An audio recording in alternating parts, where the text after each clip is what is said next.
Hi hello ನಮಸ್ತೆ. ನಾನು ನಿಮ್ಮ ಅಶ್ವಿನಿ. ನಾನಿವತ್ತು ನಿಮಗೋಸ್ಕರ ಫ್ರೂಟ್ ಕಸ್ಟರ್ಡ್ ರೆಸಿಪಿ ತೊಗೊಂಬಂದಿದ್ದೀನಿ. ಈಸಿಯಾಗಿ ಮನೇಲಿ ಮಕ್ಕಳಿಗೆ ಇಷ್ಟ ಆಗೋಂಥ ರೆಸಿಪಿ. ಮನೇಲಿರೋ ಹಣ್ಣುಗಳಲ್ಲೇ ಯಾವ ಥರ ಮಾಡೋದು ಅಂತ ತೋರಿಸ್ಕೊಡ್ತೀನಿ. ಹಾಗೆ ಹಣ್ಣು ತಿಂದಿರೋ ಮಕ್ಕಳೂ ಕೂಡ ಇದರಲ್ಲಿ ಆ್ಯಡ್ ಮಾಡಿದ್ರೆ ಆರಾಮಾಗಿ ತಿನ್ಕೋತಾರೆ. ಇದರಲ್ಲಿ ಹಣ್ಣಿದೆ ಅಂತ ಗೊತ್ತೇ ಆಗೋಲ್ಲ. ಇದು ಮಿನಿ ಐಸ್ ಕ್ರೀಮ್ ಅಂತಲೇ ಹೇಳ್ಬೋದು. ಅಷ್ಟು ಈಸಿಯಾಗಿ ಮನೇಲೇ ಕಸ್ಟರ್ಡ್ ರೆಸಿಪಿ ಮಾಡೋದು ನಿಮ್ಗೆ ಹೇಳ್ಕೊಡ್ತೀನಿ ಇವತ್ತು. ಇದಕ್ಕೆ ಬೇಕಾಗಿರೋ ಐಟಮ್ಸ್ನ ನೋಡ್ಕೊಬರೋಣ. ಇದು ಎಲ್ಲ ಅಂಗಡಿಲಿ ಸಿಗುತ್ತೆ ಕಸ್ಟರ್ಡ್ ಪೌಡರು. ಸ್ಪೂನ್ ಇದ್ದರೆ ಸಾಕಾಗುತ್ತೆ. ಹಾಗೆ 1 ಕಪ್ಪಷ್ಟು ಸಕ್ಕರೆ ಬೇಕಾಗುತ್ತೆ. ಸಕ್ಕರೆ ಜಾಸ್ತಿ ಏನು ಬೇಕಾಗಲ್ಲ, ಯಾಕಂದರೆ ಫ್ರೂಟ್ಸ್ ಹಾಕಿರ್ತೀವಲ್ಲ, ಮಕ್ಳಿಗೆ ಕೊಡೋದ್ರಿಂದ ಸ್ವಲ್ಪ ಸಕ್ಕರೆ ಇದ್ರೇ ಚೆನ್ನಾಗಿರುತ್ತೆ.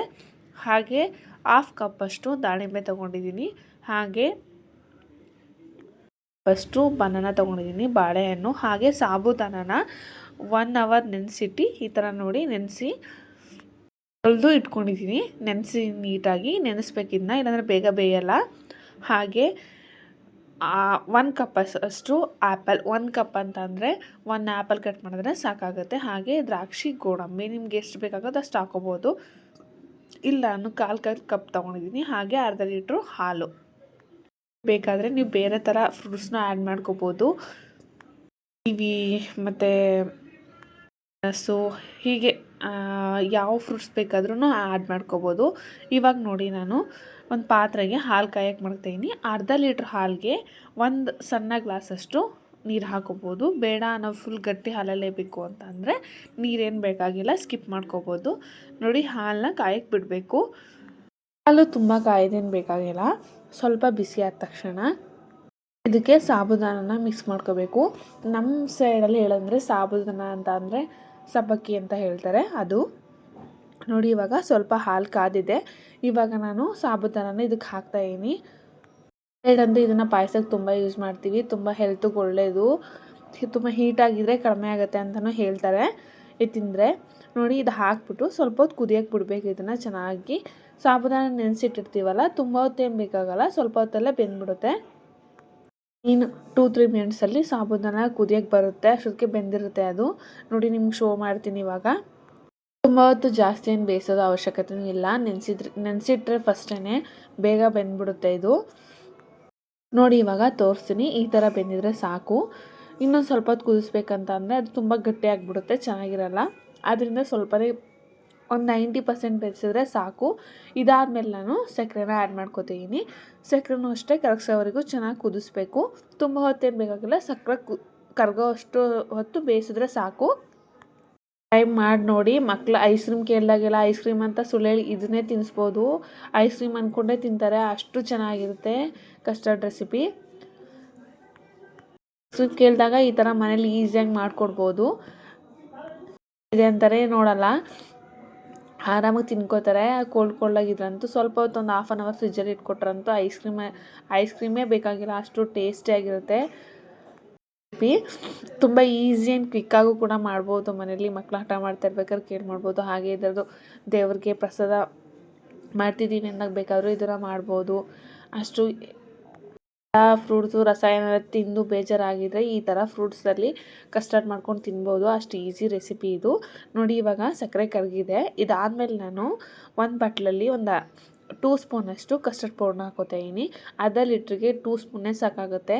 ತುಂಬ ಜಾಸ್ತಿ ಕಸ್ಟರ್ಡ್ ಪೌಡ್ರ್ ಹಾಕಿದ್ರೆ ಗಟ್ಟಿಗಾಗ್ಬಿಡುತ್ತೆ ಹಾಲು.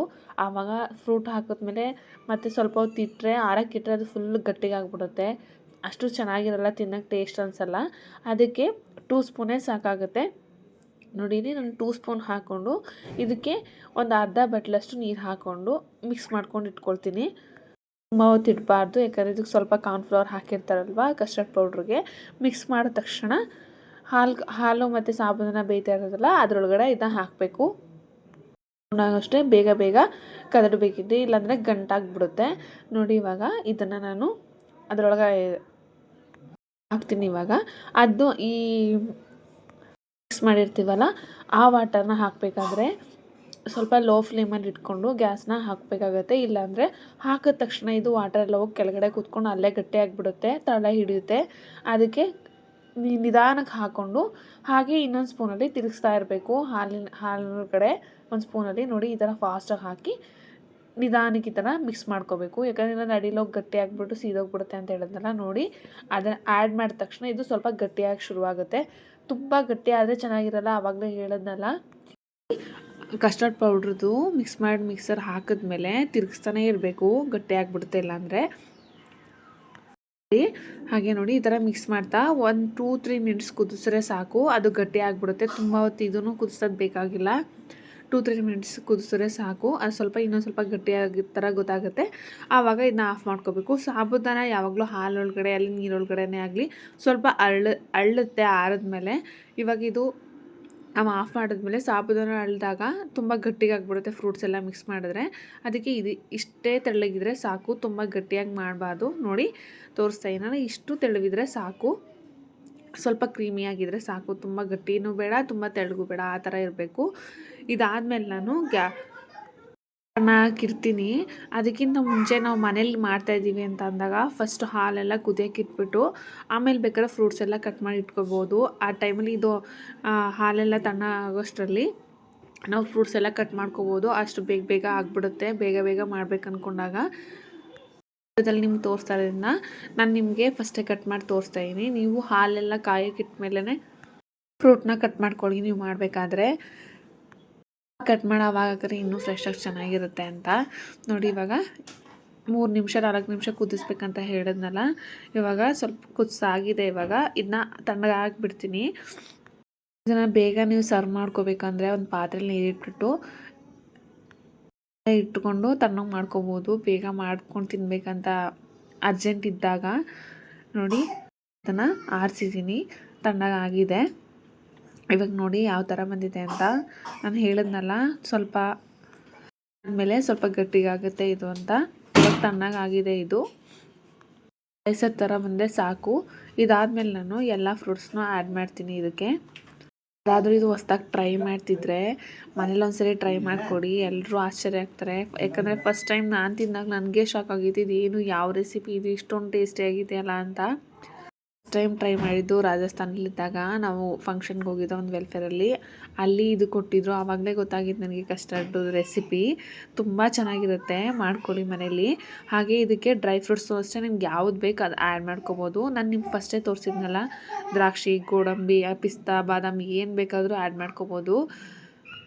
ಇದಕ್ಕೆ ನಾನು ಆಗಲೇ ತೋರಿಸ್ದಾಗೆ ಎಲ್ಲ ಯಾವ್ಯಾವ ಹಣ್ಣು ಕಟ್ ಮಾಡಿ ಇಟ್ಕೊಂಡಿದ್ದೆ, ಆ್ಯಪಲ್, ಹಾಗೆ ಬಾಳೆಹಣ್ಣು, ದ್ರಾಕ್ಷಿ, ಗೋಡಂಬಿ ಎಲ್ಲನೂ ಹಾಕಿ ಮಿಕ್ಸ್ ಮಾಡಿ ನಾವು ಇವಾಗಲೇ ತಿನ್ನಬೇಕಂತ ಇದೆ ಅಂದರೆ ಹಾಗೆ ಸರ್ವ್ ಮಾಡ್ಕೊಂಡು ತಿನ್ಬೋದು. ಆದರೆ ಫ್ರಿಜ್ಜಲ್ಲಿ ಒಂದು 1/2 ಅವರ್ ಇಟ್ಕೊಂಡು ತಿಂದರೆ ನೆಕ್ಸ್ಟು ಲೆವೆಲ್ ಟೇಸ್ಟ್ ಆಗಿರುತ್ತೆ, ಅಷ್ಟು ಸೂಪರಾಗಿರುತ್ತೆ. ಮತ್ತೆ ಮಾಡ್ಬೋದು. ಮಕ್ಳಿಗಂತೂ ಐಸ್ ಕ್ರೀಮ್ ಅಂತ ಕೊಟ್ಟರೆ ಆರಾಮಾಗಿ ತಿನ್ಕೋತಾರೆ. ಹಾಗೆ ನಿಮ್ಮೆಲ್ರಿಗೂ ನನ್ನ ವಿಡಿಯೋ ಇಷ್ಟ ಆಗ್ತಿದೆ ಅಂದ್ಕೊಳ್ತೀನಿ.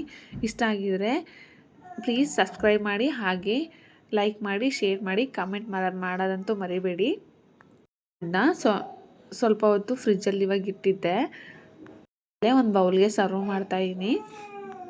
ಇದು ಬೇಕಂದ ತಕ್ಷಣ ಆರಾಮಾಗಿ ಮಾಡ್ಬೋದು. ಮಕ್ಳಿಗಂತ ಹೆಲ್ತಿ ಆ್ಯಂಡ್ ಪ್ರೋಟೀನ್ ಸಿಗುತ್ತೆ. ಯಾಕಂದರೆ ಇದಕ್ಕೆ ತುಂಬ ಡ್ರೈ ಫ್ರೂಟ್ಸು ಮತ್ತು ಫ್ರೂಟ್ಸ್ ಎಲ್ಲ ಆ್ಯಡ್ ಮಾಡಿರ್ತೀವಲ್ಲ, ತುಂಬ ಒಳ್ಳೆಯದು ಆರೋಗ್ಯಕ್ಕೆ. ಮಕ್ಕಳಿಗೆ ಹಾಲು, ಸಾಬೂದಾನ ಎಲ್ಲ ಪ್ರೋಟೀನ್ ಯುಕ್ತ ಆಗಿರೋದೇ.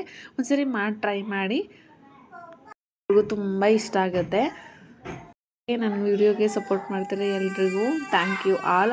ಹಾಗೆ ನನ್ನ ಸಬ್ಸ್ಕ್ರೈಬರ್ಗಂತೂ ಥ್ಯಾಂಕ್ ಯು ಸೋ ಮಚ್. ನನ್ನ ಮೇಲೆ ನಂಬಿಕೆ ಇಟ್ಟು ನನ್ನ ಯೂಟ್ಯೂಬ್ ಚಾನಲ್ನ ಸಬ್ಸ್ಕ್ರೈಬ್ ಆಗಿದ್ದೀರಾ. ಹಾಗೆ ನಿಮ್ಮ ನಂಬಿಕೆನ ಉಳಿಸ್ಕೋತೀನಿ, ಒಳ್ಳೊಳ್ಳೆ ವೀಡಿಯೋಸ್ನ ಮಾಡಿ ಹಾಕಕ್ಕೆ ಪ್ರಯತ್ನ ಪಡ್ತೀನಿ. Thank you all.